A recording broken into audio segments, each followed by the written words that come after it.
Okay, welcome back, ladies and gentlemen. This is episode 17 of Blown Speakers. I'm coming in from Yokohama, Japan, just outside of Tokyo. And joining us again is Montgomery Fox coming in from DC. Hey, good day, everyone. Good day. Great to And, see you. and today we have a special guest. Mr. Phil the Thrill Winkelmann is coming in from Columbus, Ohio. Welcome, Phil. Oh. Thanks, Dave. Hey, everybody. Oh. Our second guest from Columbus, if you guys remember the Bela episode, GVV episode. Yeah, actually, I just saw that he got some early pressings of his book delivered today. That's right. Yeah. Good for him. Yeah. Up and coming. I got a softback coming. Nice. So Phil, how are things in Columbus? Not bad, man. The weather's getting better. Signs of spring. It's Columbus is really close to Dayton. For those of you geographically not sure about Ohio, Columbus is right in the middle. And Dayton winters, if you recall, we were always dreary and cloudy and lacking sunshine. Finally, we got some warm weather. Finally, we got some sun this week. So things are coming up Millhouse over here. Nice. We're on that same jet stream. We caught that. Well, now we got the sun, but it's 41. So it's like, be careful. You still got to wear a hat. Yeah. We're starting to see some flowers on the trees in Japan, the cherry blossoms. A little bit. Wow. Yeah, the spring here is nice. It comes earlier and it really, comes full on. So it's not like, I always considered like Cleveland Springs kind of a frustrating time, right? Because it'd be like April 20th and it would snow or something. And, so I don't know. Like it's always a tease. Yeah. But here it just kind of comes on full, hardcore in Hey Fox, when do the cherry blossoms bloom in DC? Yeah, they project these things all the time. And so every year it's kind of like Easter with the Catholics. You never know when it's going to be. So you have to, but they did project it recently, Phil. And I'm sorry, I do not have that report from you. I was busy doing the Chrissy Hind research with the Pretenders. I'll give it right back to you. But how's the Columbus hockey team? That's what everyone wants to know. The Jackets are doing okay. The Jackets. What a political statement, huh? Them Blue Jackets. Union pride, bitches. Losers. I don't want to hear anything, you cats. I'm saying I love them. They're great. Too bad they're not as good as the Capitals, but that's all right. I'm still bitter about that loss, but that's all right. Yeah, hell of a series. I don't watch hockey, to be honest. Mm-hmm. Okay, so today's album, as chosen by Phil, is the Pretenders' first album, right? And from 1980, early 1980. I saw that it was released like December 20, like in America it was released like December 27th of 79 or so. Like, why wouldn't you I see 79. Why wouldn't you wait 3 days until the new decade began? But but eventually that's a big deal. That's a big decade to sit on. Which one you want to sit on, Dave? Would you rather have been released in 79 or 80? 80, because it's their first album. It should be like, starting, the new, looking forward, So, I mean, it's most often referred to as coming out in 1980, right? But if you wanted to be really strict, you could say 79. Yeah, I would put, go ahead, Phil. Especially since they released some singles in 79 too. But I mean, to your point, Dave, think about all the pivotal albums that came out in 79, especially from a post-punk era concept. We had the Talking Heads, Devo, B-52's first album, the Cars, The Cure. Who else? I mean, The Police, Elvis Costello. A lot of great albums came out in 79. And you're right, it was a weird thing. They they teased and got some airplay in '79, and then officially released it early '80s. Yeah, that's a tough one, and I think, Dave, that at the time, you're right. That's a tough one to call. But looking back and the stuff that I've done, I mean, she's been in England for so long that she feels like a late '70s band coming out, and I think she's more grounded in the late '70s music. And then I happen to have gone through my my stuff here, and when I got out the singles, you look here, and then they list all the tracks, and they put a year after them all, and all the hits of this here album, 79. They list them as 79. Now, I bet you there was some UK release, American release action also, probably, because I know they're playing Stop Your Stobbing live in '79 all day, that was their release, and that was released in '79. Yeah. So anyway, but that so is the duplicity kind of and the kind of the contradiction of the Pretenders. They're a lot of things at once, and so they are both '70s, '80s, because they feel more '70s to me. Don't get me wrong. I mean, I think they are way more of an '80s band than they are a '70s band. Yeah, especially since they had longevity. But that duplicitous musical style, I think, is pretty repetitive within this album and their career. But you're right; they kind of went along classic rock and Chrissy's experience and love of '60s music as well as punk. Yeah, it's in there. Yeah, because she was very centrally involved in that London punk scene, right? Like even working at Malcolm McLaren's shop and everything. Yeah. I mean, involved too. I wonder how involved. I mean, she's a writer. She's always real cool about everything she says. I caught a few interviews with her, and she's like, I didn't know what I was doing. She's playing real kind of like fly on the wall. I wasn't a writer, but they were like, hey, write something. I was like, okay. Yeah. I don't know what that means. So when you say she was in the scene, I mean, I don't know. What is she coming up with? Because she is there forever. And she talks about how, everyone started making bands, she was friends with Mick Jones, and she was friends, she was working at Malcolm McLaren's place. And then she was like, hey, and then what about me? What about my band? And then, but I don't know. What was she doing? I don't know. I didn't research that deeply. I know she's got a book. I don't know. I'd love to read that book. I've heard it was great. Sure. Yeah. So especially after digging into this a little bit and reading the lyrics, I didn't give her as much credit lyrically. And to Kevin's point, she did dabble in with the Clash and the Damned, but didn't have success with her own bands. But she did have a writing stint with NME newspaper in London, so she had a little bit of writing. But yeah, you're right, Kevin. She kind of was pushed into it in a way when she was there, and I think all that experience pulled together really scored for her. But she writes songs with dating with Nick Kent, right? Who was an NME writer, right? So I think maybe he kind of pulled her into it. Yeah. Did she write any songs with any of those people? No. Or she was just kind of hanging around in the scene, it seems, right? Interviewing those artists. Yeah. Trying to find a niche. Right. Where was the Pretenders her first band? I want to say no. I think she got together with some other people earlier on, but I didn't see any band names. Yeah, it seemed like she was in and out of a few things that just weren't that serious in a way. Oh, okay. I'm sure she was. I'm sure she was. You can't just start this without no experience. I mean, she's clearly, these are killer songs. Yeah. And as I hear her say, she's like the band leader. She's like, you stand there, you play this. I think she runs the whole fucking show. That's how it comes off to me sometimes.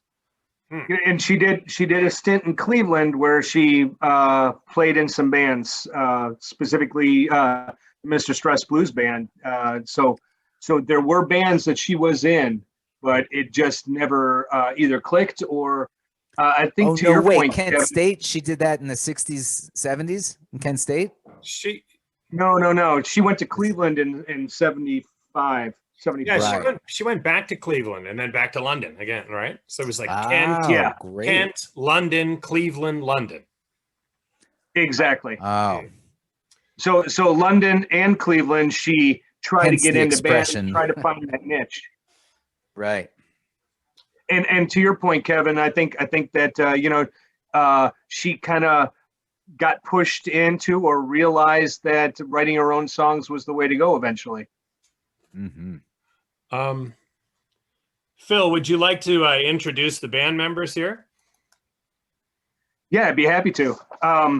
So 78, when she was back in London, she ended up looking around and got in touch and met Jimmy Scott, the guitarist, who is on the far right.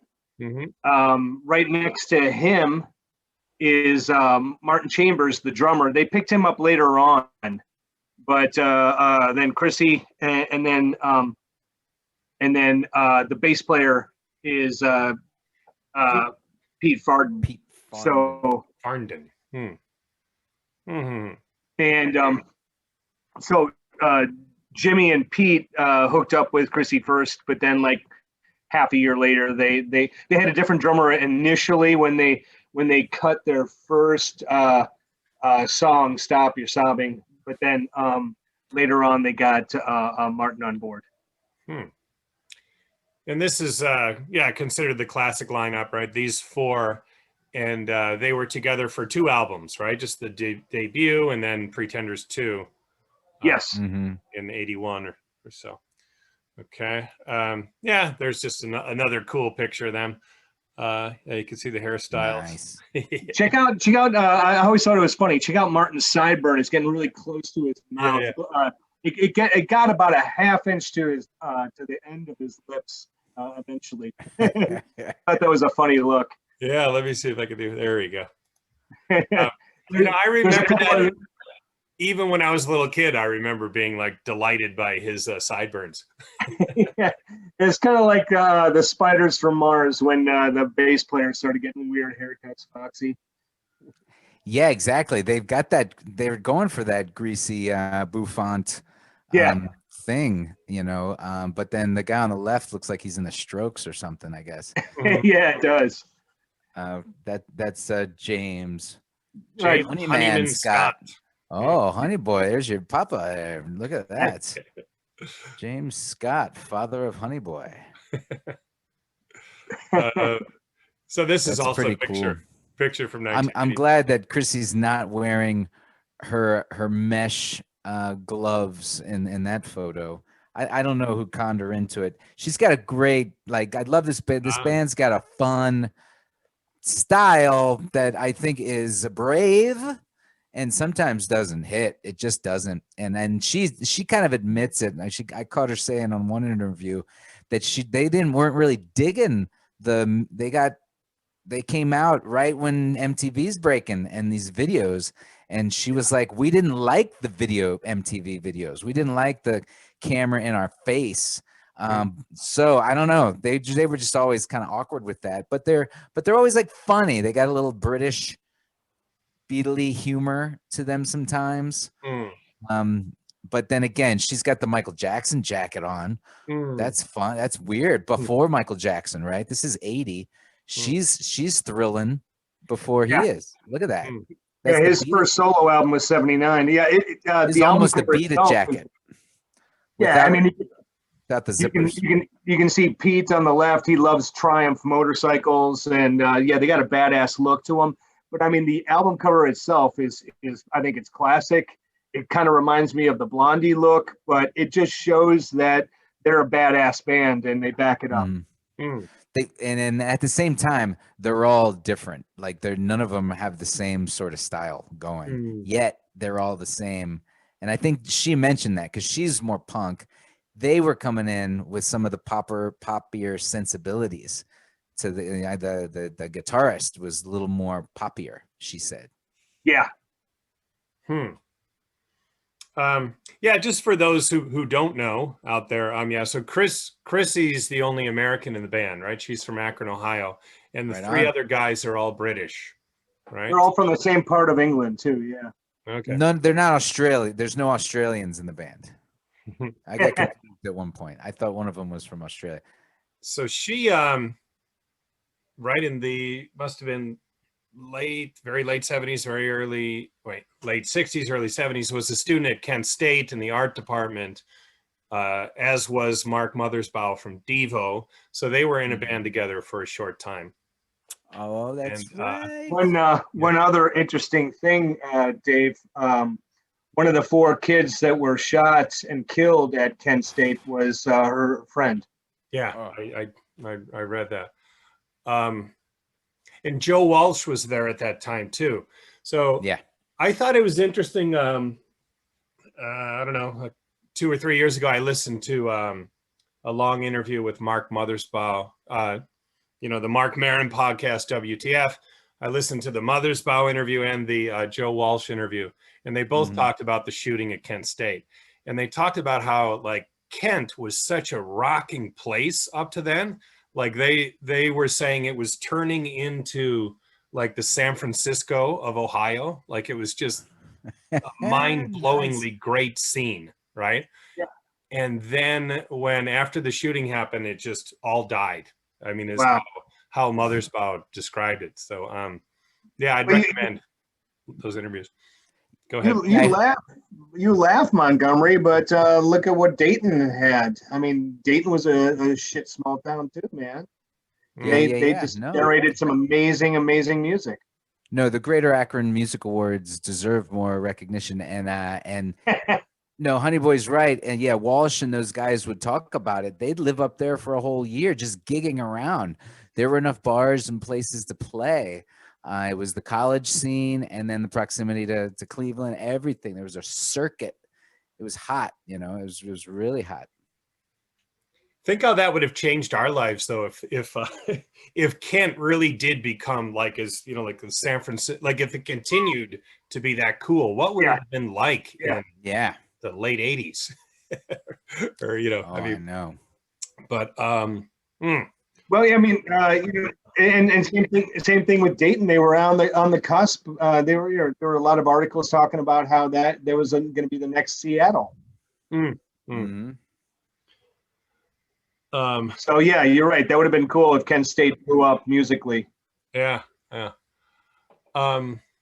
And her older brother was in a band there called the Numbers Band, which people still talk about as being an amazing band. Ooh, cool. Yeah. Okay. Yeah. Just to give people an idea, this was their output during the 80s, or at least their album output.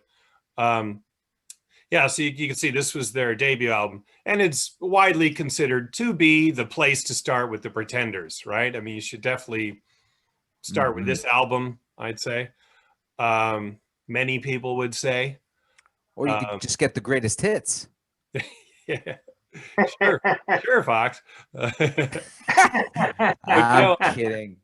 But when I was a kid, I remember when Learning to Crawl was huge, like that, because that was 80 would have been a bit early for me, but by 84, I was really switched on to what they were playing on MTV and stuff. And I remember Middle of the Road and Chain Gang, of course. Yeah. Oh, yeah. Killer.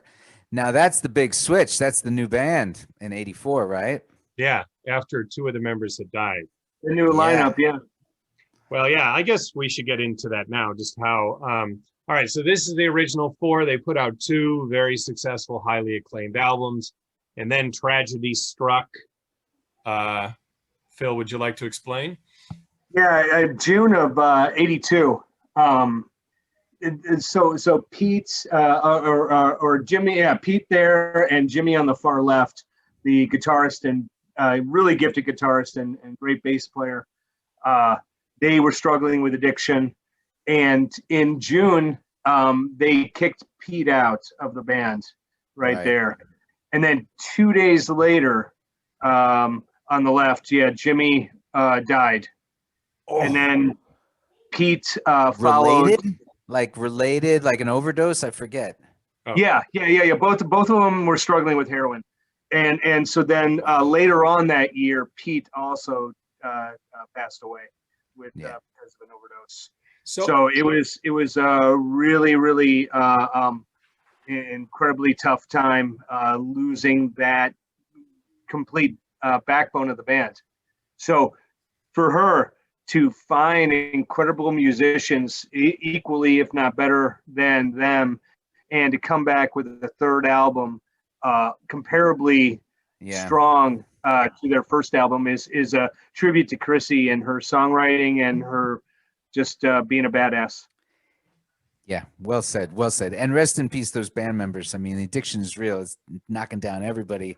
I mean, and that's just incredible tragedy. Now, so you're telling me, did it turn into like, hey, buddy, your drug issue is too tough for us to handle in this band? Because that often happens with band members. We know a lot of bands that have gone through that, and they have to make that tough decision and kick out a person that was exactly to save it, them. Yeah. Now, but when does the two of them get together like, oh, fuck this shit, let's just I don't think so.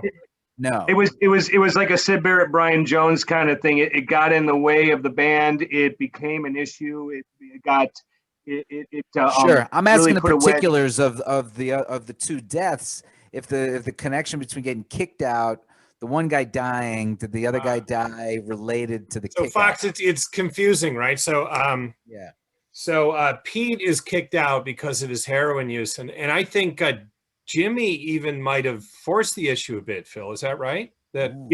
Yeah. So Pete gets kicked out because of heroin, and then 2 days later, and it's not related to Pete as far as I understand. 2 days later, Jimmy dies from a cocaine overdose. Okay. Yeah. So I mean, I'm just gonna say, I bet you the blues of the day had to do something with how his day went. You know, that's just you would have to think that there's some sort of connection. Obviously, if you're in a band like that and you're on a roll like that, it has to affect you. Yeah, and but certainly rest in peace. I mean, and as you're saying though about Chrissy being able to put a band together, I'm just going to push back. I think Chrissy could have thrown a couple rocks in the air in Ohio and found anybody to back her, because it's all about her songs and she can tell any half musical kids what to do. I think it's all about her, and her songs kill. Obviously, you're right. She does got to get some killer musicians, and people have said like that she could really, they were. I don't know. I have some pushback also. I think that her sound kind of changed in the 80s, and the tech of the 80s kind of got her, and that's why she starts to sound more poppy. I never really liked her later drum sound, if I can talk drum sound. It's just not as rocky. The 80s studios get a hold of that. Yeah. You know what I mean? This is widely considered to be the classic lineup here, right? Yeah. But going back to your point, Fox, I mean, the bands that she was in Cleveland were, in a sense, not original. So Mr. Stress Blues Band was just a classic, straightforward R&B band and bar band, and Bill even said to her, at the time, like, you're really talented, and if you want to take this to the next level, you got to get the fuck out. You got to leave, because you're going to be stuck. Just like any Ohio or city in the United States, most bar bands are forced to play covers. So if you want to pursue your talent and your craft and do something great, you have to go somewhere else. And I'm not sure if he suggested London or not, but he did suggest you have to get out of Cleveland. Yeah, there was already a Tommy James, and so Tommy James and the Shondells had already, and Chrissy, those are big shoes to fill. Whose performance she saw that really moved her? Mitch Ryder and the Detroit Wheels. She caught that, kind of had that classic Elvis Beatles moment, on on the Ed McMahon show, on the Ed Sullivan show, and she saw Mitch Ryder from the Detroit Wheels kicking it out rock and roll style, and she's like, "Wow, that really got her." She said, "I heard her say that." I wonder why she decided to go to London as opposed to New York or Chicago. You know, like she pulled the old Jimi Hendrix. Right. I think that had to do with it. You're absolutely right. I think so. I mean, there was a lot of cool shit coming out of there, but did she go chasing that because she found other stuff? You know, that's weird. One of the songs off her second album was dedicated to Jimmy, and he was a big influence.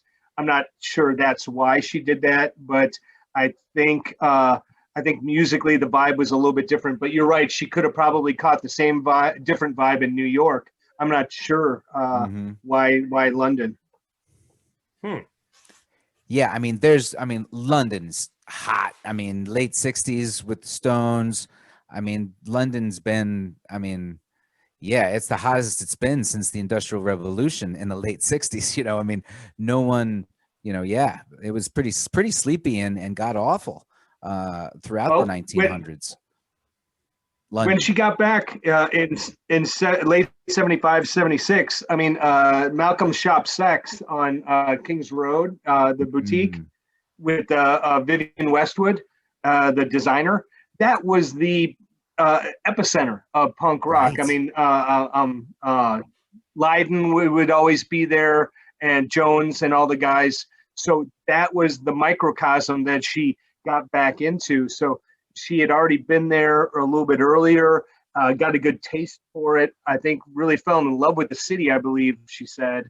And then when she came back, she just got right into that epicenter. That's cool. So yeah, and that's funny. Everybody knows London for being that sort of prim proper Buckingham Palace love and all that, but it's really got a raunchy, dirty little underbelly. You know what I'm saying? When you go around the corner and when you got the police that you can pay them off, right? And they're not going to strip you down when you got the hustlers all over. I got to know one of my good friends growing up, right? She ran a brothel there, and I got to know her. She had it in Mayfair. Bill, do you know how to make Fox stop doing this? I was trying to wait for a moment to tell him how terrible the accent was, but yeah, I guess we just got to stop. I know. I'm just saying. England's cool like that. You know, they have a couple sides. That was brutal. Don't do that again, please. Okay. So this was it was produced. So originally they wanted Nick Lowe. So anyway, this is the back jacket of the album. Yeah, originally they wanted Nick Lowe to produce all of it. Yeah, he produced. Go ahead, Phil. Yeah, he produced the Kings cover "Stop Your Sobbing." That was their first single in June of '79. I think it was January of '79. I'm sorry, but anyway, you're right. And then, but they got lucky though. They got the producer Chris Thomas, who worked with the Sex Pistols. Yeah, and not only he really got them and got Chrissy and understood the juxtaposition that they had musically regarding classic rock and punk rock, and how he could help them create that unique sound that bridged that gap and really made them stand out. Mm-hmm. So they knocked out a bunch of songs in '79. And trickled them out, like Kevin said earlier, and a good portion of some of the music, because financially they got more backing after releasing "Stop Your Sobbing," but they said they released, I think, 3 singles before the album was released, so they already had a good bulk of the album already finished in '79. What do you make of the story though that that Nick Lowe said he didn't want to continue working with them after producing "Stop Sobbing"? He thought they didn't have a future. I don't know enough about that one to comment on that. I don't know what his thoughts were. I just don't think that he got them, and Chris did. Yeah, so Chris Thomas, as you mentioned, worked with the Sex Pistols, but also going back, right, the Beatles, Pink Floyd, Roxy Music, Paul McCartney. Oh, Fox, he did Pete Townsend's. Wait, which song is it? Empty Glass. Empty Glass. Let My Love Open the Door. Let My Love Open the Door. He produced that song. I'm not sure. Yeah, right on. And you're right with Nick Lowe.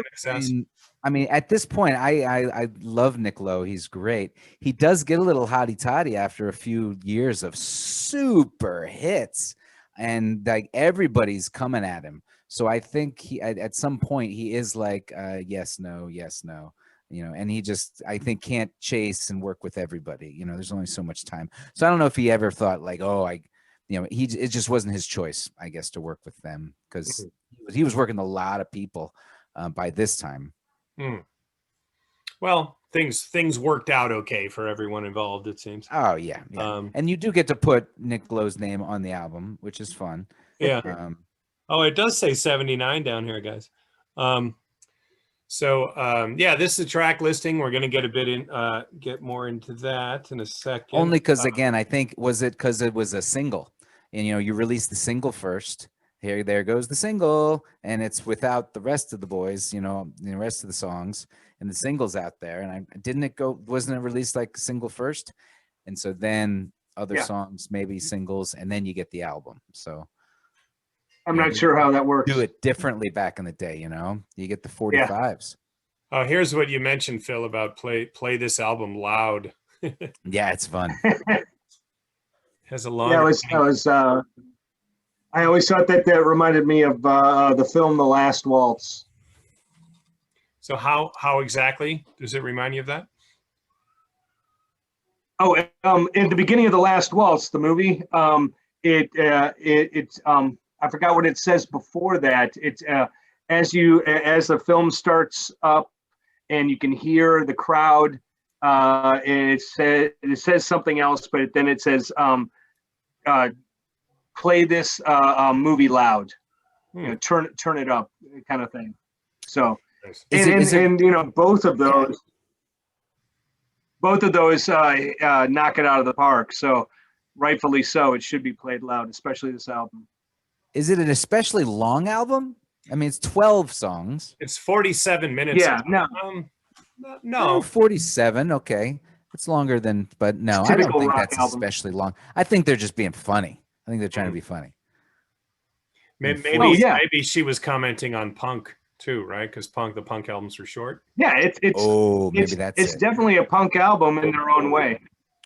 Yeah, I wouldn't call this a punk album, but it's a punk album in their own way. This is funny. I was going through the record collection and to find my Pretenders stuff, and sure enough, I go down there and I have my records in rock and roll, hard rock, new wave, and punk, and I had to fish around for the Pretenders because I put this album in rock and roll. But then there are other albums I put in new wave. Yeah. And that's really funny. I was watching Decline of Western Civilization last weekend, and what the hell was that guy's name? The French singer, Kickface or whatever the hell his name was. But in the movie he was talking about how there's no new wave. It's all bullshit. It's new wave was made up for bands that were too scared to be called punk rock. So, but going back to punk rock though, it's interesting. I look at punk rock differently now than I did back then, because if you think about it, I think this is a punk rock album and a classic rock album. It's a hybrid, in my opinion. But it's all in the perception. Look at Nevermind the Bollocks. It's a fucking classic rock album at this point. It's not hardcore. Yeah, absolutely. Those songs are awesome and the lyrics are great. It's just a faster version of songs and broken down and all that stuff. So it was considered punk rock at the time. And it goes back also to I was seeing an interview with Henry Rollins years ago, and he was asking people what their thoughts are or just give me examples of what you think punk rock is, bands or things like that. And after he heard everybody giving examples of what they thought punk rock was, he was like, okay. He's like, I think Bob Marley's punk rock. I mean, stand up for your rights, redemption song, get up, stand up, redemption song, all those other things.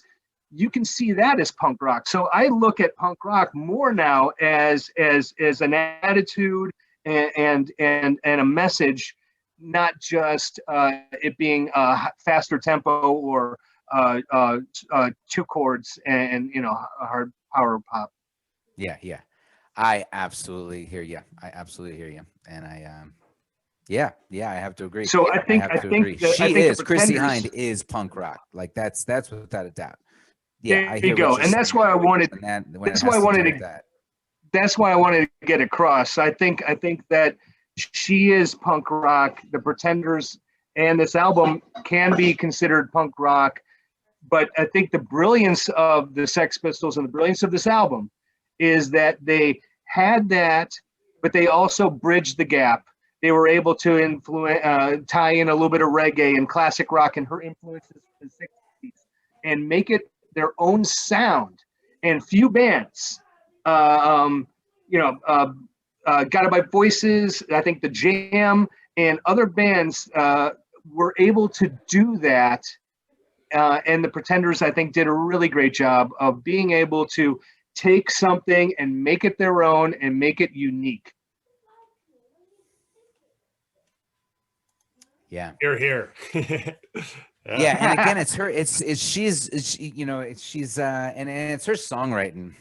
Her use of and it's purely. I think and we can go into her songs and say it's pure American gold that she's bringing in. The way she uses backup singers and a call response, and the way she's. But she's got this kind of romantic sort of talky voice that she's got her own style. She can sing, but she can also kind of go.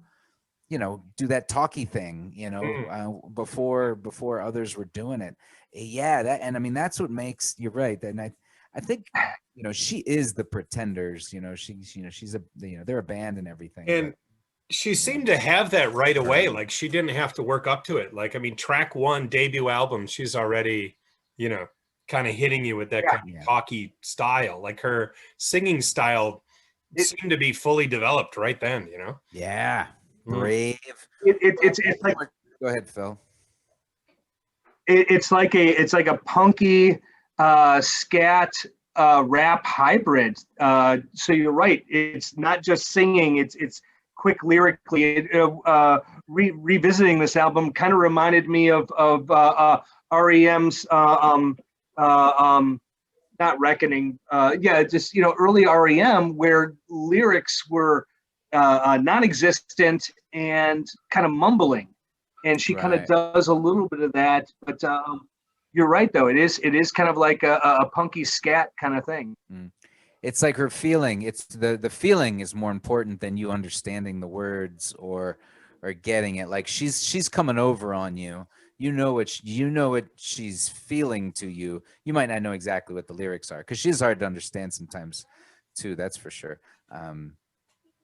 Yeah, but now hearing that she had a lot of band experience before, so okay, it makes sense. I wonder how often she was trying to put bands together in England, like in London, and trying to push it there, because I would guess it'd be kind of hard to push it there. But when is this? But there were other females in the scene there too. Anyway.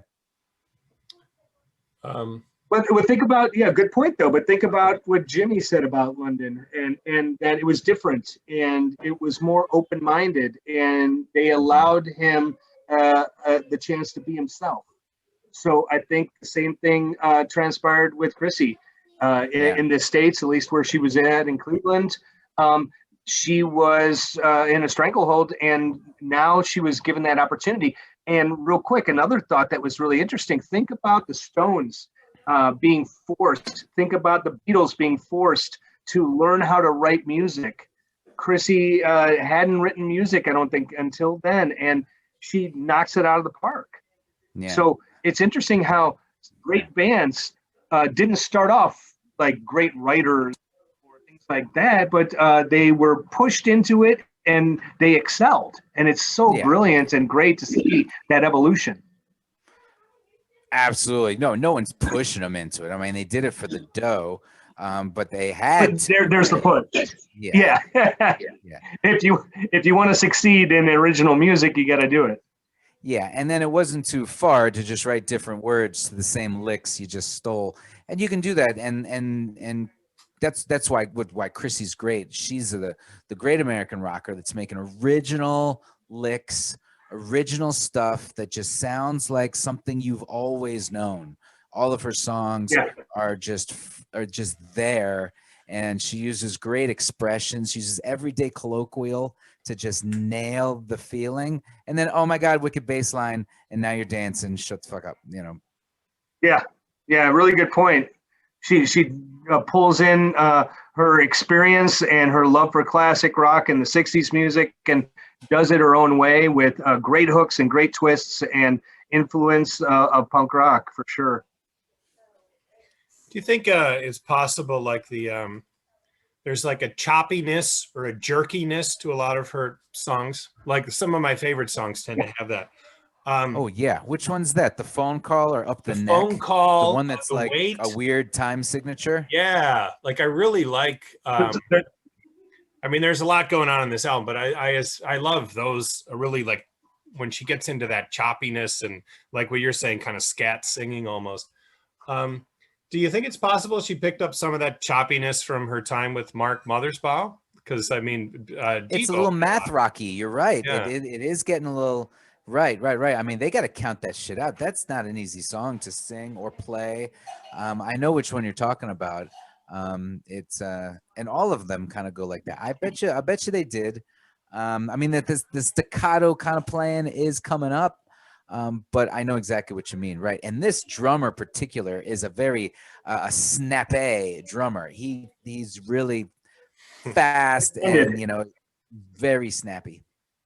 Yeah, he dynamite, and I think you guys are right on the money with that, because I think that she does tie in a lot of different styles and a lot of different tempos and time signatures that are really unique. And I think that's one of the deciding factors for me for my loving this album more than anything, is that it's such a unique album in that sense that everything changes. Everything is different. Things are all over the place. There's a ballad and then it's fast and et cetera, and different time signatures. Yeah, you're right. Absolutely. It is all over, yeah, absolutely. It's not on this album, but one of my favorite, my wife Jen was in a band. They used to cover that song. The one that's like, bow, chicka, chicka, chicka, chicka, da da da da bow. Which one's that? That's not on this one. Da, da, da, da. You mean Precious, I think, is the first song. No, that's not Precious. It's got this wicked guitar riff. This guitar player is really special. I think he's probably the best Pretenders guitar player. The later guys, although now I'm confused what Chrissy's writing, which of these guitar licks she's writing, and which the band is writing. I kind of thought they were a band, and now I'm thinking she did it all. She was definitely the driving force. Yeah, absolutely. But the hooks and the bass lines are signature as her kind of talky voices and everything like that. And that was great because Jimmy was able to come up with some really amazing riffs. Yeah. And Kevin, the song you're thinking about is The Weights, because it really kicks in really hard, and then she gives it the right at the beginning. It's just such a badass song. I love that song. Yeah. Now note her great. I mean, there's so many hits on this album, but I guess Brass and Pocket is probably the rocket that we still speak of today. Well, that's co-written by the bass player, because I think that's his bass line. Am I right? Brass and Pocket. I think no. I think doom.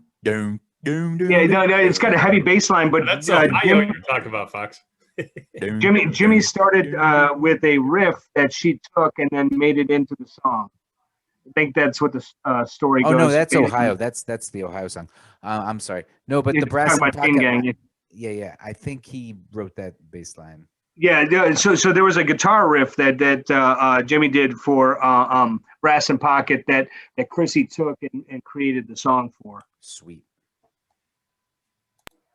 All right, so this is a bit of the inner sleeve artwork that Mr. Fox has a theory about. Yes. Well, that and all the things, we're all, you can see like Phil there has all this great art in his wall. We're all just great purveyors of it. I mean, the Pretenders had a style they were going for.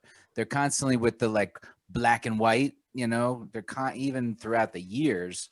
So I think they care a bit. And so then out of nowhere, they don't put lyrics in here, which they could have. Like, we're going to talk about Chrissy's great lyricism, but instead, what the hell is up with that? Yeah. Why do they put this here? And it might not even be. That's a really good point, Kevin. Right.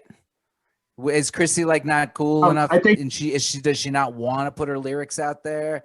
Because she mumbles a little. She's not yeah, always and out there. I was pissed off at like REM and other bands when I bought their albums and they didn't have the lyrics because I wanted to learn more about it. Same thing with these songs. And there's certain songs that she runs through and verbally just blistering pace, and you can't keep up and understand what she's talking about. I think it's a definite connection to wanting to keep her personal life personal.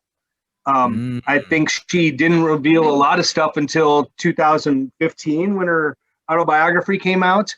So I think her and other bands left it up to the imagination of the listener as to what the songs meant, what the lyrics specifically were, that type of stuff. So I think it was a strategic move on her part, and I thought that was pretty badass because now that I know the lyrics to these songs, man, some of these are really dark and really there's a lot going on, more than I knew when I was a kid listening to them. And I love the fact that I wasn't really bogged down with the deep, depressing thoughts as opposed to just enjoying the music for what it is. Yeah, absolutely. You said it. And, and which is why not put a fun, sci-fi kind of image going here? Because the 70s it hit. They're more of an 80s band. We've been on the moon for a decade. And then you have the hit Space Invader. And Honey Boy, you mentioned that it even features some of the sounds on Space Invaders. So, so absolutely. I think that's why they're just going with the art. And that's, of course, the great Kevin Hughes there with the album design, doing that. So, but they always get the fun photos and things like that. But that's where, so possibly Chrissy's doesn't want to put it out there quite just yet. I don't know if over the years she started putting her lyrics out there. You had mentioned later on, this one, Get Close, lyrics. Yeah. Well, the one about Space Invader, I think it's the only instrumental song on the album. So really good guitar, really good bass. I really like the song itself. Mm-hmm. But the thing that I really loved was, to your point, Kevin, the Space Invaders sounds at the end of it. 1980 Space Invaders was the greatest video game at the time. And the thing that they did, if you listen to the album or the tracks in continuously, Space Invader with the Space Invaders sounds comes right into the weight. There's no gap. And it's badass because a different tempo, a different feel, the Space Invaders, and then the weight hits you with this amazing guitar riff and rhythmic drums following. It's the weight after 5 amazing songs just blows me away when that turns on. And that's when I was talking about earlier. That's when after the guitar riff and the drums, when Chrissy comes on and goes, ugh, I'm like, it sold me on the album and the band. One. One more thing I was going to mention about a track, Space Invaders, is it's featured in an episode of The Sopranos. One of their kind of long, cool musical interludes they used to do in that show. They play you know, almost the whole song. It's cool. But we're going to look at an old clip from '79 of the Pretenders playing Tattooed Love Boys. And there's a bit of an intro to this. And we can see a bit of Chrissy, going about her day. So let's check it out. A rhythm guitar player, who certainly is a very busy girl these days.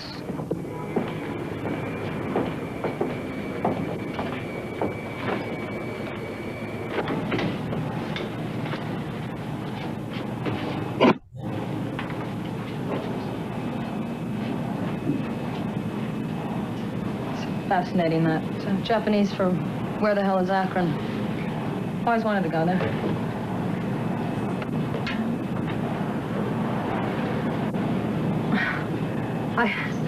I had a job. Oh, that's not. In Paris for years. I'm from Ohio, though. See, really. Ladies and gentlemen, the Pretenders.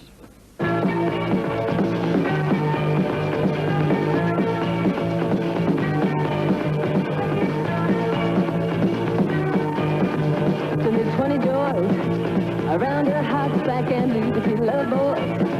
I told my knees to get them to you because I need it. To find out what the thing was for, I've been reading. A man's time came to explore. I went haywire, cause I thought, like I liked it. Little cheese, but I didn't need it. But you mess with the good, so you gotta pay. Yeah.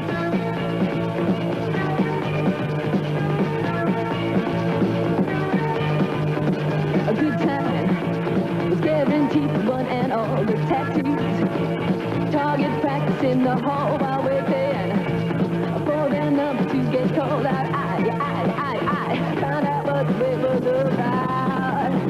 I was a good time, yeah, I got pretty good. Changing tires, upstairs, bro. I shot my mouth off and you showed me what that hole was for. Now.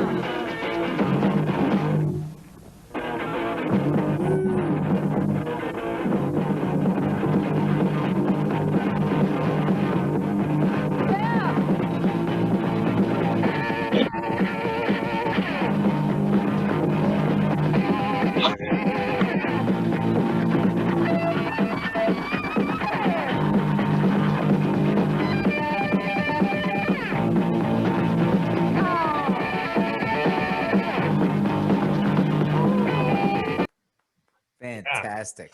Yeah. So what are your thoughts on that? I mean, that obviously it was a different tempo from the previous song. I mean, it was aggressively punk rock. I mean, you can see it in there, and I think the guitars and the drum were just outstanding. There's, the one interesting thing about that song is there's no chorus, and it's just badass rock and roll now. But right. At the time, it was kind of punky in a way. Yeah, it's what are your thoughts, Kevin? It's got breakdowns and things like that. Yes, absolutely amazing. Those videos, I heard her say that when they came out in England that year, they would record like little one shots for shows like that, or shows like kids shows. She said kids shows that would often feature weird music, almost like a 60s Yo Gabba Gabba or something. And they had those things shot like already packaged. And so when MTV opens, they were like, "Hey, England, you got anything?" And they sent the Pretenders stuff in, because was that their official video for that track? No, that was that was just a clip from that live clip from that show.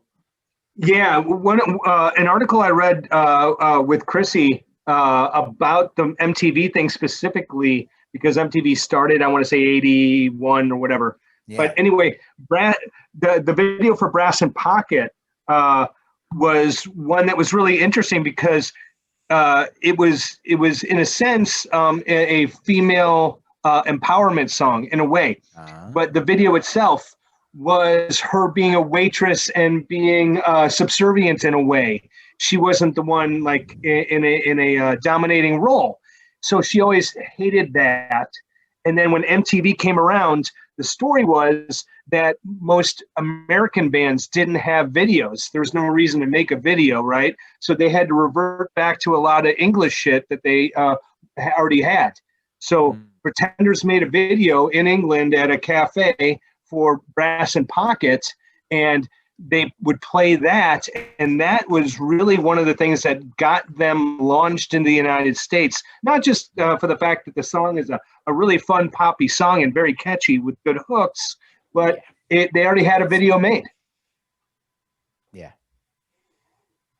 So, but yeah, I mean, cool. Tattooed Love Boys is just the quintessential example of what the Pretenders were. Fast, quick, intelligent lyrics with great hooks, great guitar. The guitar solo, really quick and precise. Oh, yeah. Really heavy-handed drums and bass, starting and stopping. The different sound signature. Use of silence at certain moments in the song, right? Yeah, they do that several times in the album. Yeah, they're fun. They're a party band. I mean, they are a party band. This is very danceable. The Pretenders are known to be danceable. You can't help but even like a song like Kid gets your hips kind of shaken with its like little surf rocky kind of sound, the way it moves. But that's the thing. Like you said, there's so many. I don't know if I want this to be the Pretenders' only sound. I don't think of this kind of crunchy thing, even though they can do it and they do it well. It's not the sound I think of when I think of the Pretenders. I do think of her hooky harmonies, you know. Well, I mean, the crunchy. And I'm the opposite way, Foxy. Yeah, that's fine. I'm the opposite way. I look at Brass and Pocket, and I'm thinking, boy, that's too cutesy. You know, that's too melodic. That's too sappy. Whatever. You know, it's a nice song, but at the time when I was growing up, I remember my friend's mom was giving us a ride to a Little League practice, and I heard it on the radio. And the thing that stuck in my mind was that the mom was cool enough to leave it on the radio because it was, you know, Brass and Pocket was a little risque, you know, and the band itself had that feeling of being risque in a way. It was the big hit, and it drew me in. But the songs that really sold me were Precious and Tattooed Love Boys because they were badass, hard rock and roll. Right. So I was a little bit on the outside. I would put The Weight in that group too of badass rock and roll. Absolutely. Yeah, and I didn't discover that until I bought the album as well. So you're absolutely right.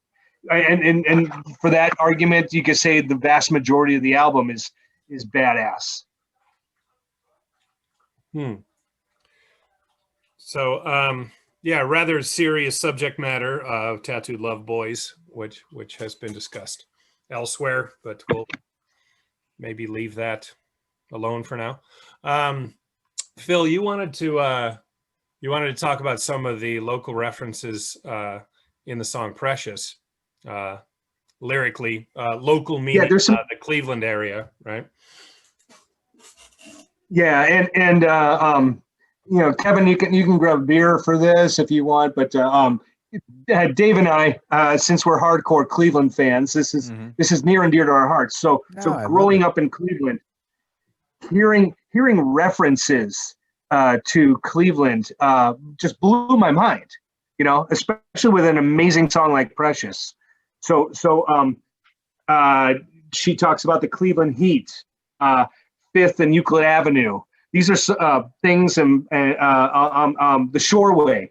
These are things that only Dave and I have a quick reference to an understanding of.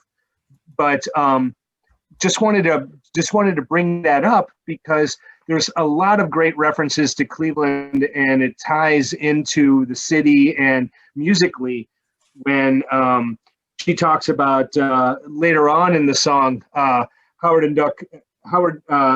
Howard the Duck and Mr. Stress both stayed. This is referring to, so Howard the Duck was a Marvel comic that was started in '76 by Steve Gerber, who actually died last year. But so he made this pretty cool space alien duck comic book for Marvel. It was very popular. And they turned it into a movie in 1986 with Leah Thompson, Jeffrey Jones, and Tim Robbins. And I think in a film foreshadowing of things to come, George Lucas produced it. So it was kind of it was one of the worst movies ever made, and actually it was filmed in Cleveland, right, Dave? Yeah, I think so. That's fantastic. Yeah, there's a lot of scenes I remember as a little kid, them talking about it, but so it was, I think it was filmed in Cleveland, but so she was referenced Howard the Duck and Mr. Stress both stayed. Mr. Stress, I had mentioned earlier, is a Mr. Stress blues band. They were a staple at the Euclid Tavern, which was one of the biggest local venues. It was by Ohio City and University Circle, more so. It's near Little Italy, kind of near Little Italy. I used to go through Little Italy to get to Euclid Tavern. Exactly, yeah. It's on Euclid Avenue, which was one of the main fairways. But also on the top left of this image that you have, Honey Boy, there, the brick cottage. It was that was really close to the Euclid Tavern on the east side of University Circle. It was just like a little brick square building where they also played a lot. So Mr. Stress was a mainstay in the Cleveland music scene. Really great blues band, and as you can see, very harmonica-driven blues. Chrissy played with them as well as enjoyed going to see them all the time. And I said earlier, he was the influence, as far as I know, for her to go to London and to pursue a music career that incorporated her own vision as opposed to just knocking out blues standards for a bar band. So those things were incorporated within that song Precious, which just kicked off this amazing album in a great way. And I can't rave enough about this song. How great it is.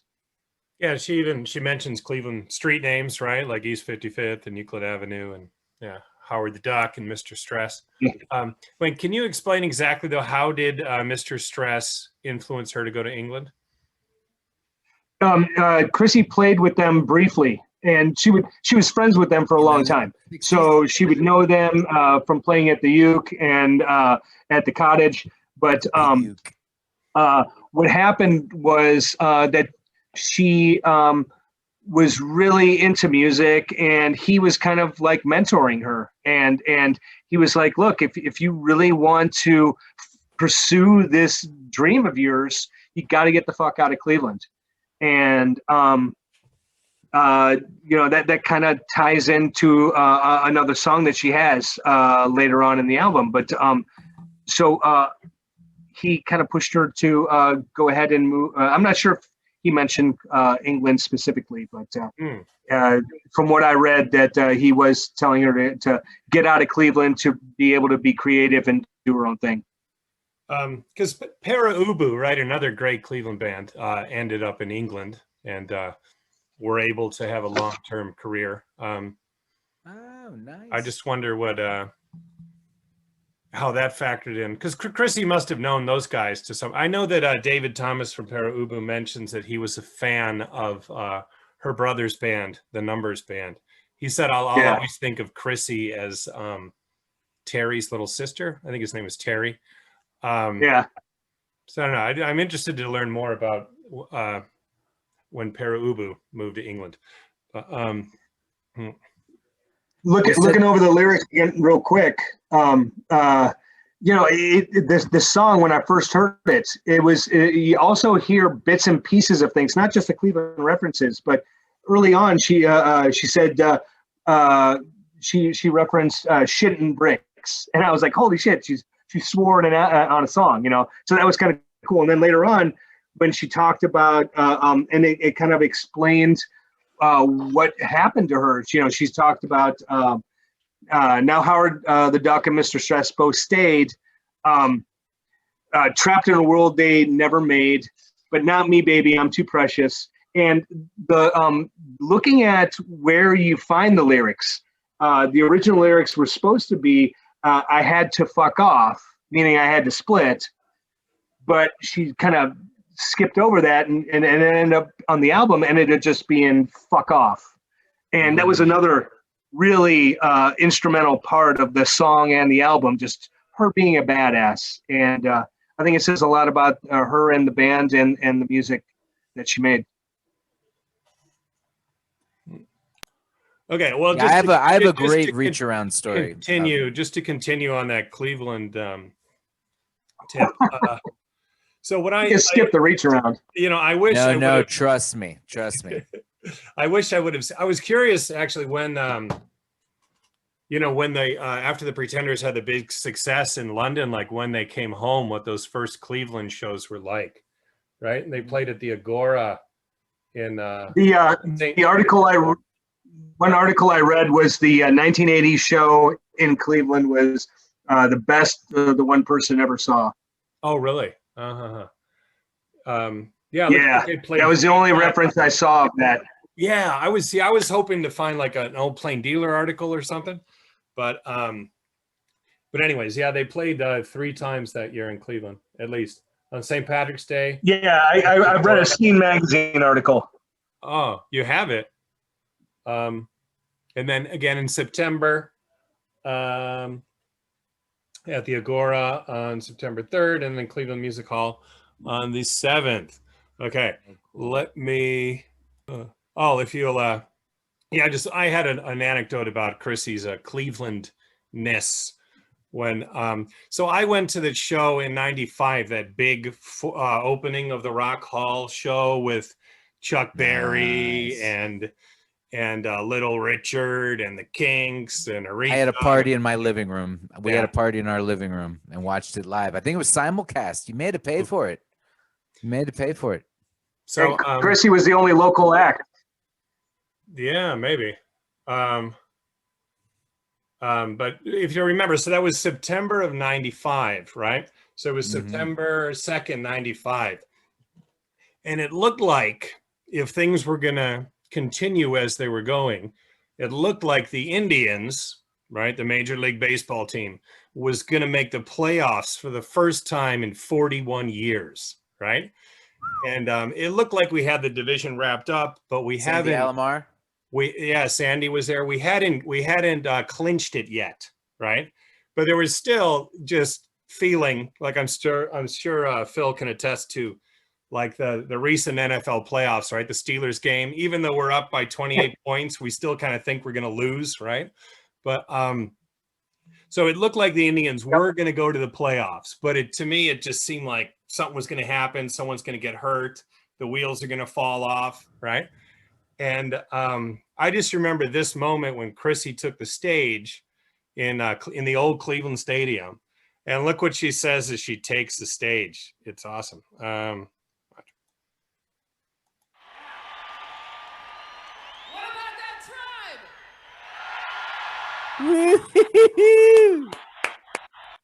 So she says, what about that tribe, right? So the tribe is what we lovingly call the Indians, right? Our team. Yeah. And I just remember that because I was so, like I said, I'm nervous. The wheels are going to fall off.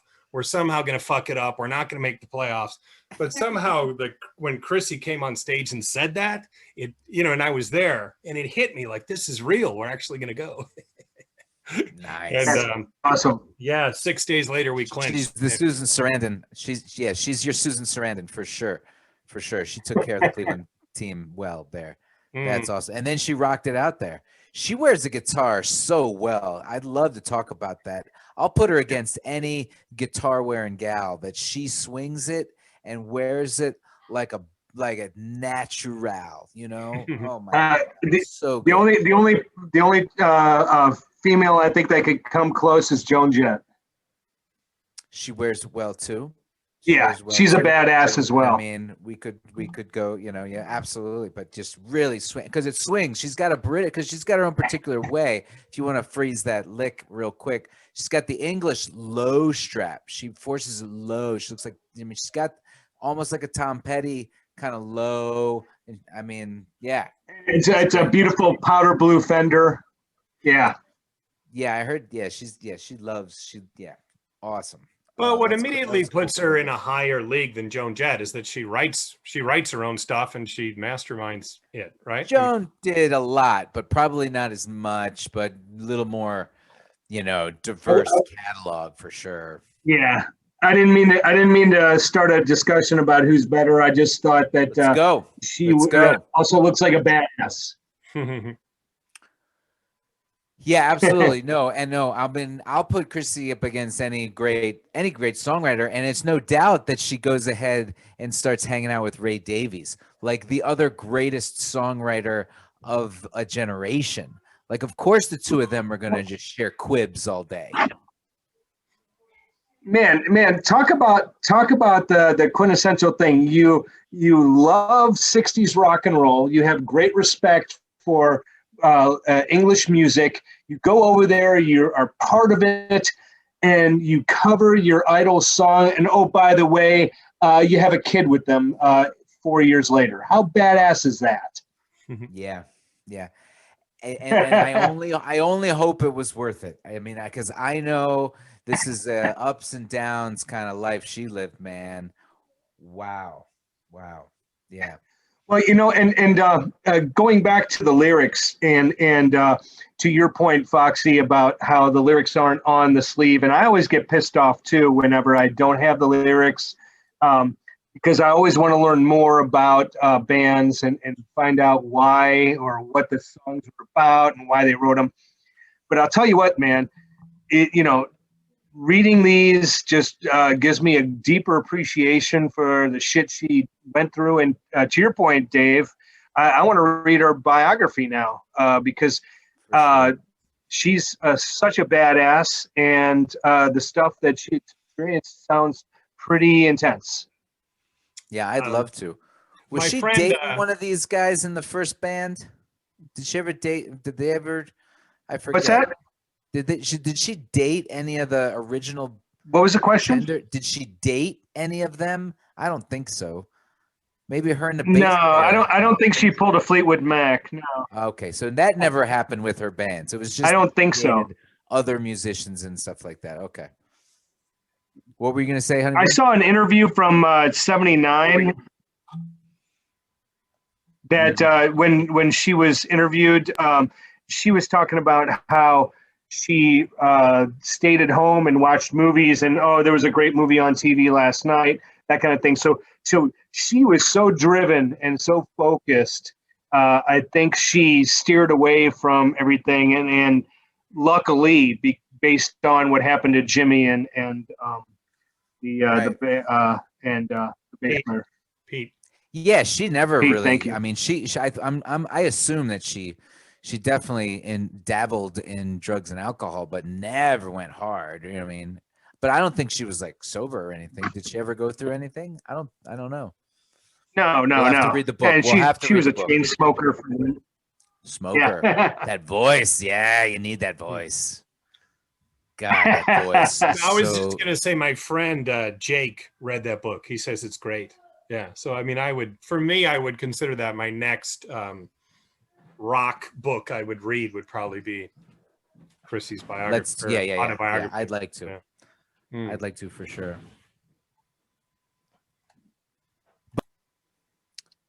All right. Well, we've been talking about all these great songs, and you said the Cleveland references don't stop with just those Precious. You said, yeah. She references the great Robert Crumb, the cartoonist, satirist in Brass and Pocket. We talked about Brass and Pocket earlier too, didn't we? And so this is just the great song too, which also gets into some of like her kind of like teasy sexuality, that she's like tough but sexy. This song is fucking amazing. But then she references Crumb, and then when I look this up a little bit more, this makes it even more interesting. You know, when she's like, got rhythm, and then she's going on and she's like, got new skank, it's so reet. And she says that, and of course she sings it so beautiful, but you're like, what the hell is she saying? Got rhythm, can't miss a beat, got new skank, and skank is obviously talking about marijuana. It's so reet. And then turns out that that Crumb had written a cartoon about like, really, really good stuff. Quality marijuana is called Reet Petite. Reet Petite. And then turns out, so then get this, right? I also watched, because I did some research, and VH1 had an old Legends of music. And so they did like a rockumentary behind the music of the Pretenders. She's interviewed saying, Chrissie Hynde is saying that she's in Cleveland and they're doing some American Bandstand style show in Cleveland. And it's a kid, and she's a kid, and she goes to the show and she's dancing there, you know, with the TV on, right? And she's dancing in the crowd. And sure enough, who's singing? Jackie Wilson. Jackie Wilson is sitting there singing on stage. And then Jackie Wilson's like, I'm going to pull a kid up from the crowd and kiss her. And they're like, what? And they're like, yeah, get the camera ready. What? And who does she pick? Who does he pick? Little Chrissie Hynde. Because it was an integrated crowd, and she was one of the only white kids, she said. And Jackie pulled her up, kissed her, and guess what? Jackie Wilson had a song named Reet Petite. No way. It was a cool love song about like, hey, this girl's so hot to trot, she's Reet Petite. It's not a song about double entendre marijuana. But it might be. I don't know. But it swings like a love song. That's badass. Wow. That's awesome. So hey, badass. I've since we're talking about Brass in Pocket, early on in the song, there during the second verse, there's a line. Was it been driving? Detroit leaning. Yeah. Okay, so it reminded me of our boy G. Ron Meyer, who you guys had on recently. Yeah. And if you guys remember G. Ron Meyer's car in college, how he drove it. Dave, I don't know if you don't remember? Okay, his shit car that he had. But the thing I always made fun of him for was that his driver's seat was so far back. It was like a lowrider. I swear to God, his seat was like, the angle of it was ridiculous. He was almost laying back. And I read an article with Chrissie saying that's what she was referring to in the song. Detroit leaning is like when the driver leans way back with their arm out the window. Wow. And I thought of G-Ron. Nice. I thought that meant you just had a little crooked nose when you know. No, I thought it was pretty bad. Leaning east towards Detroit, maybe. That's great. That's great. Oh, and I mean, just to throw those references in there are awesome. And so sweet. There's a great clip on YouTube of them playing that in rehearsal. And it's cool because they're all kind of packed together. They're in really tight, right? And she has a lit cigarette in her hand the whole time that I think she never puffs on, right? Because you're kind of watching it. Is she going to drag on this thing? But no, she just got it on her hand the whole time. And Jimmy's playing a Flying V guitar, which Phil, you said there's a story about that guitar. Yeah, it's the clip that you showed earlier. If you go on YouTube, you can see that old guy who introduced and now the Pretenders when they went into Tattooed Love Boys. That clip actually goes back a little bit more, so it shows each member of the band. And when it has Jimmy on it, he showcases his guitars. And he talks about the Flying V, and he said that it was originally owned by Pete Townsend, and he gave it to Joe Walsh. And so my guess is Joe, being friends with Chrissie, that's how it got into the Pretenders' hands, perhaps. I'm not sure, but I thought that was really cool. That is cool. And Foxy, we mentioned Empty Glass earlier. It looked like the flying V that he had on the album cover of that album. Wow. Or is that Chinese Eyes with the? Oh no, Chinese Eyes is you're right. It's not Empty Glass. Sorry, wrong solo album. What year would that be? Chinese Eyes. Come on, Fox. Early '80s. Early '80s, I'd say. Okay. Mid '85. Okay. Yeah, his haircut was '80s for sure. I would say '83. All right, I'm gonna throw out one more little.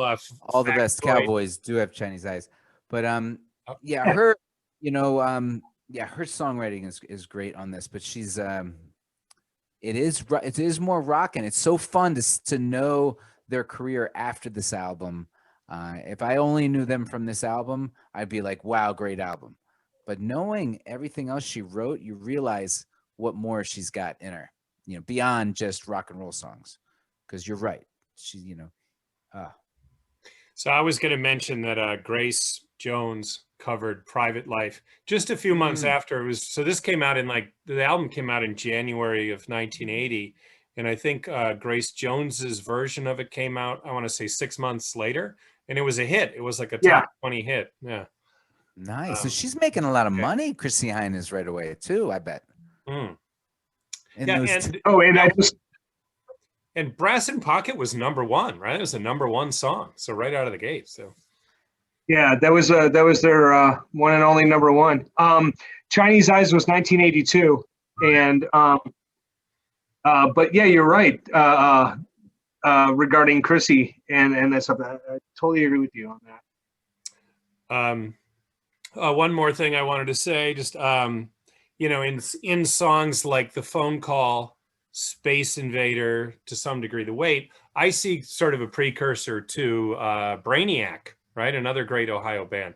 I mean, just that it's, like I've said before, choppy, and you have this feeling of like voices coming at you from multiple directions, which I certainly feel in The Phone Call, which is something I feel Brainiac kind of mastered in the future. Yeah, the whole band. I think the phone sound really mimicked Pink Floyd The Wall, which also came out in '79 during Mother.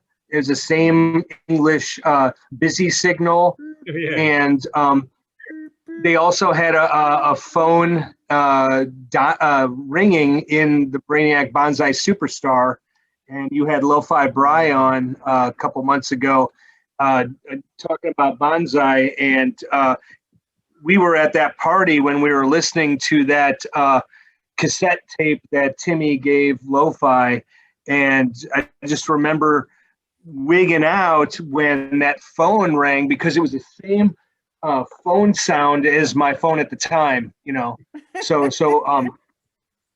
using different references like video games and phones and different prop sounds. I think you're right, Dave. It did tie into what Brainiac really tapped into later on. Yeah, it's so inventive. It's as regular as the references she uses to like place names and streets that they try to use like sounds, real sounds, stuff like that. That's fun. So thinking about the album, thinking about the band and everything we talked about, if you take a look at the lyrics that have been newly discovered, obviously they weren't out when the album came out, and we had to do with it what we did back then, and seeing how the band changed tempo and changed rhythm and incorporated a little reggae and punk rock and classic rock and all the references. The variation of tempo in songs and styles, the great guitar riffs, the bass lines, and the lyrics all wrapped together, in my opinion. And this is very arguable because music tastes vary and it's a personal preference. But I think this is, in my opinion, I think this is the best first album of any great rock band around, and it still stands the test of time. And as we went through it, it's just I revisit these amazing songs and I get blown away over again. So I encourage anybody that's watching this or listening to this to listen to the album in its entirety and just realize how fucking amazing it is. Right. And I can't think of a better opening album of any band. The one that came close, in my opinion, was in the early 2000s, The Strokes, Lo-Fi Bri. I saw The Strokes open up for Guided by Voices in Chicago with Chris Like and Dave. I'm not sure if you went to that show in Chicago, if you were still there at the time. No. It was at the Empty Bottle. But a couple months later, Lo-Fi called me up and had me come up to St. Andrews Hall, where the Strokes headlined their own show. And him and I watched the whole show, and afterwards we talked about it. And I was like, wow, they kind of ripped off Sebadoh and Pavement, but they were awesome, But comparatively, those songs were all very similar measurement and rhythm. And looking at this album again and seeing the variation and the influence of punk and classic, it's such a great album. So I think it's the best original first album of any band. That is a tall order to tell. So, okay. So we toss that up to the best first album of any band. Yeah. I like that, the idea of it being also a testament of them. Obviously they had more albums, more greatness, but they hit the mark first. Most bands kind of grow into their great album. And I think that's what you're saying right off the bat, because she keeps writing the pop hits. Plus they keep writing. I'd say they rock less as they go on. That's why we do like this better than the other albums. I put it up next to I would put it again. Okay. Some great first albums. I'd put it up against, like you said, the Strokes. Maybe we mentioned maybe Are You Experienced or Appetite for Destruction or something like that. Or Doors, Break On Through, Doors. Never Mind the Bullocks. Those are good. Yeah. Those are all really good examples. But I also like to say, like, okay, if you're a band that only put out like a handful of records, if your first record maintained the greatness of all your records, that's what makes this record the best record of all those kinds of records. Like, what if you made one record? Whoop-de-doo. Anybody can make one record. Love, Well, and did they have more than one? I don't think so. Yeah, they did. Okay, I only know the great one, but anyway. But Dave referenced Chambers Nevermind the Brothers, which is a great album, but it was the Sex Pistols only album. So yeah, exactly. I mean, it's a great debate question because there's no right answer. It's unsung. I don't think they're disrespected. I think they're like a radio fun band. I don't think they're as and I think they should get more credit for making that bridge to go. I mean, she's literally one of these rock bridges that takes us from the hippie 60s into the more rockin' territory, because she was there at Kent, with the hippies. And then she's singing rock and roll, continuing into the late 70s and the 80s. It's great, Well, she made an incredible punk rock new wave album that stands the test of time, and it's worthy of debates for sure. Yeah.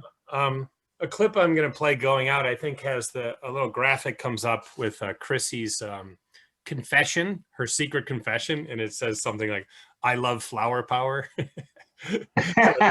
Just to go back to the 60s reference. But I think, like, to say what Phil's saying of, okay, the Strokes putting out a good album, but it's all kind of in one style, right? It's kind of a one tone. I think the beauty of this album is it has a great cohesiveness, the Pretenders album, a cohesiveness that keeps it all together, right? I mean, you could obviously tell who it is, right? But within that, there's a great variety, So they establish a very distinctive sound, but also show their versatility in the album. you know? And it was very unique at the time, especially when punk was exploding and there were copycat bands. They stood out. And to Kevin's point earlier, they stand the test of time. Their third album, after getting their band decimated and coming back with a third album that is equally as brilliant as their first album, and with great hits and great lyrics and great musicians, just proves how amazing Chrissie Hynde is, in my opinion. All right, guys, what do you think? Shall we? We're gonna pick a track to go out with. Fox, you. Yeah, track to go out with. Okay. You said you wanted to do the weight. Yeah. Give me a second, guys. Okay. Well, yeah. As I mentioned, there's a lot of great clips of the Pretenders, and one I'd like to share from 1980 is it looks like it's on a TV show, a version of The Weight, and yeah, you could really see they jam really hard in this clip. That's the song. That's the song that my wife's band covered, The Weight. Okay. Yes. Yeah. Such a big, great song. Exactly. All right. Well, yeah. Thank you for joining us. That's been episode 17 of Blown Speakers. Phil the Thrill will definitely have you back again. Think of other albums you'd like to discuss, who we can discuss off camera. All right, Mr. Fox, any closing thoughts before I fire up this tune? Again, a great album to make dinner to clean the house to.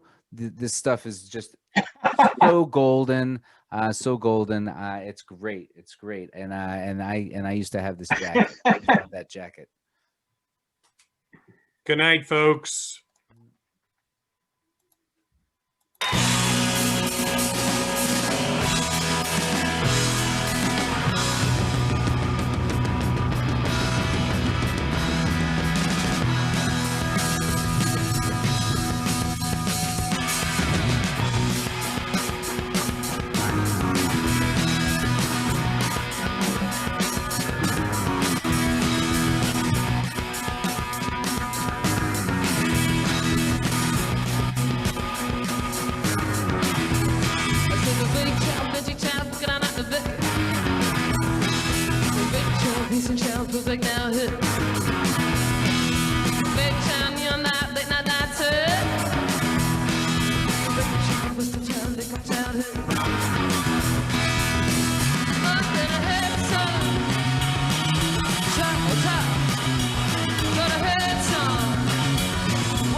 Yeah.